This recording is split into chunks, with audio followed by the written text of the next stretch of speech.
What's going on, sci-fi fans? My name is Ben, and welcome back to the bench for another episode here on Sci-Fi Wednesdays. We are back on the Grievous figure by Bandai, and I'm super excited to get started. So that's what we're going to do. We're going to grab the kit. We're going to jump on in. Now, I'm kind of thinking what to do first here is I'm going to pick out something that's probably going to be the hardest section of this kit, and that is the lightsabers. I want to see if I can't, right off the bat, light up the lightsabers and get that kind of set up so that we know what we're working with, because everything else is going to be a fairly simple Bandai model, so that's not going to be hard, but lighting up these little lightsabers are going to be tough, at least for me. So that's my plan. Now, I talked a little bit about this last episode, but we have different lightsaber hilts, and what I want to try to do is find a couple of suitable diameters of drill bits and actually drill out the center of these lightsaber hilts. Now, that's going to work for maybe 2 of them, but there's another 2 of them that are just not going to work. They taper down in the middle or towards the front, so those are going to have to be scratch built. But the ones we have here in the kit, we should be able to go ahead and at least utilize the entire hilt,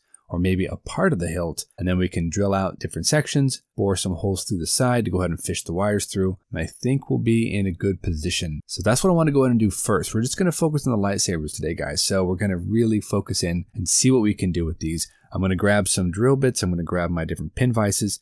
We're going to jump in there. We're going to start systematically opening up each of these hilts. After that, of course, once I get this all wired up, we can look at next episode, stringing those wires through different arms and shoulders and joints and whatnot. But we first have to get these things lit up and wired so we know what we're dealing with. That's what we're going to go ahead and do. And as you can see, we're already made some progress. The lightsaber blade does fit down into this hilt, so that is awesome. We have 4 total, so we're going to jump back in. We're going to continue the process and get these things augered out, ready to go. All right, fingers crossed. Let's give this a try. See what we can do.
And we are back, everybody. As you can see, we've got a lightsaber here. We've got the blade, we've got the LED filament inside, we've got the wires kind of poking out the side here of the hilt, and I think we are onto something. This is working along beautifully. Now, of course, this one here is the blue lightsaber. You can see I've got it hooked up temporarily to my little coin cell battery, and yeah, flip that on. It does work. Pretty cool. I like how this looks so far. Of course, I have to come back in and do some fine tuning here and there. I've got to make sure that we don't have too much or too little of the LED filament showing there at the tip of the lightsaber hilt. So we do have a lot of work left to do, but this is a good place to start. As you can see though, the one drawback to this method is the lightsaber blades are actually longer than the kit parts by quite a bit. So that's a little bit troublesome. It's not going to be very accurate to the kit, but I think it's going to look pretty cool anyway. So let's go ahead and continue the process. We have 3 more lightsabers to really get into, bore out different parts, scratch build some other areas. So let's go ahead and work on the last 3 lightsabers, get those lit up, get those ready to go, and we'll be back and I'll show you guys what we come up with. All right, let's keep the good times rolling.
All right, everybody, we are back. And as you can see, we've got 4 lightsabers ready to go. They do need to be painted and all that, but we've got 2 green and we've got 2 blue. I have them temporarily attached to my coin cell battery. Let's flip those on. And you can see the blue and the green. Not too shabby. I actually had a lot of fun doing this. It was a little tedious, of course, but we've been able to go ahead and scratch build 2 lightsaber hilts and then use 2 hilts right out of the kit. So I think got a good mixture. But here we go. In the darkness, you can see these things glow beautifully. I'm really impressed by what these look like in the dark. Of course, I don't have the best low light setup, but they're pretty impressive anyway. So I'm really happy with that. In terms of the battery pack, I'm probably not going to use this coin cell. I'll use a larger battery pack that have 2 AA batteries in it for 3 volts. So there you go, guys. That is what we've got so far. 4 lightsabers, 2 blue, 2 green, We still have to contend with how they fit into Grievous's hands, but I think so far, yeah, we're on the right track for sure. I think next episode we'll go ahead and focus on how these wires are going to snake through Grievous's forearms, into his shoulders, and down into his back. And then I think we'll be in good position to go ahead and start securing everything and building up the arms and torso. So we have a lot of work to do, but I think this was probably the hardest part of the build. Getting these LED filaments to work in the lightsabers. I did have to come back and custom make 2 of the lightsaber hilts. They just did not work the way they were designed with what I was going for. So I did add some brass tubing onto those hilts. They are okay. They're not perfect, but I think they'll look just fine once I prime and paint them up. And then the other 2 are exactly right out of the kit. No fabrication whatsoever, just drilled them out, poked a hole through the side, and was able to go ahead and fish everything through and attach the blade. Now, none of these are actually glued just yet either. We're going to work on that maybe next episode, but I just had to get in here and devote an entire episode to getting these lightsabers lit up. And as you can see, they work, and I'm very, very happy. So anyway, until our next episode, guys, thank you so much for joining us. Just a little shorter on today's episode. I really wanted to focus on the hardest part of the kit, which is definitely going to be the LEDs. Everything else should be a classic Bandai build without really much hassle at all. So until our next episode, you know the drill. Go out there, get yourself some bench time, have some fun, build something cool, and we'll see you back here on episode number 2 for the 1/12 scale General Grievous here on Sci-Fi Wednesdays. Thanks for watching, everybody. Take care of yourselves, and we'll see you soon.